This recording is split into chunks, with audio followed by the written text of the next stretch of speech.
کہ ایک بندہ جا رہا تھا جنگل میں، تو اس نے دیکھا کہ ایک لومڑی ہے جس کے پاؤں بھی کٹے ہیں، ہاتھ بھی کٹے ہوئے ہیں۔ تو اس نے کہا مالک تو اس کو کیسے رزق دیتا ہوگا؟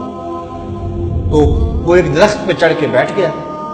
ایک شیر آیا، اس نے شکار کیا اور کچھ کھایا اور باقی بس خوردہ چھوڑ کے چلا گیا۔ یہ رینگتی ہوئی آگے بڑھی اور وہ جو بچہ کھچا تھا اس نے وہ کھا لیا۔ تو اس کا بڑا یقین حامل ہو گیا، اس نے کہا کہ مالک تو کتنا کریم ہے، اس کو بھی رزق دیتا ہے۔ ایک غار میں جا کے بیٹھ گیا۔ جب وہ بے دست و پا لومڑی کو رزق دیتا ہے انہیں تو پھر انسان۔ ایک پہر گزرا، دو پہر گزرے، تو حاطف سے آواز آئی میرے بندے میں تجھے بھی دوں گا لیکن شیر بن لومڑی نہ بن، شیر بن لومڑی نہ بن، کہ خود بھی کھا اور اوروں کو بھی کھلا۔ تو قسمت کا ہے جو مل کے رہتا ہے۔ اب کوئی شیر بن کے لے لے یا لومڑی بن کے لے لے، حرام ذریعہ اختیار کر لے یا حلال ذریعہ اختیار کر لے، اب یہ ہمیں اس نے اختیار دیا۔ فَلَنُحْيِيَنَّهُ حَيَاتًا طَيِّبَةً، اللہ فرماتا ہے کہ جو میرا ہو جائے پھر میں ستھری زندگی دے دیتا ہوں، میں پاکیزہ زندگی دے دیتا ہوں، میں نورانی زندگی عطا کر دیتا ہوں۔ تو یقیناً جو اس کے ہو جائیں پھر اللہ اس کا ہو جاتا ہے۔ فَلَنُحْيِيَنَّهُ حَيَاتًا طَيِّبَةً کا روپ چڑھتا ہے ان کے چہرے کے اوپر۔ زندہ ہوتے ہیں تو خوبصورت زندگی گزارتے ہیں، اور جب اس دنیا سے جاتے ہیں تو پھر بھی خوبصورت زندگی گزارتے ہیں۔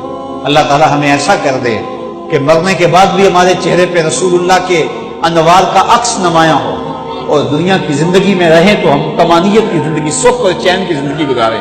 صبح سے لے کر شام تک ٹینشن، مصیبت، پریشانیاں، کیا ضرورت ہے اتنا کچھ لینے کے لیے؟ درود پڑھتے جاؤ، زندگی گزارتے جاؤ، زندگی سوکھی گزارو، زندگی اوکھی نہ گزارو۔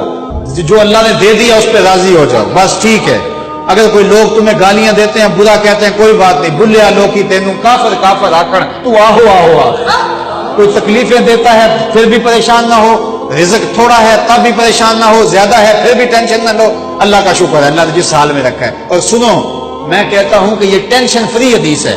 حضرت علی المرتضیٰ فرماتے ہیں جو اللہ کے دیے گئے تھوڑے رزق پہ راضی ہو گیا، اللہ قیامت کے دن اس کے تھوڑے عملوں پہ راضی ہو جائے۔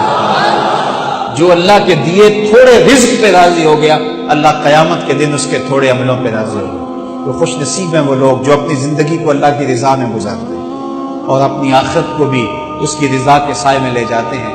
اللہ تعالیٰ مجھے آپ کو اپنی رحمتوں کے سائے میں رکھے، دنیا آخرت کی بہاریں نصیب فرمائے۔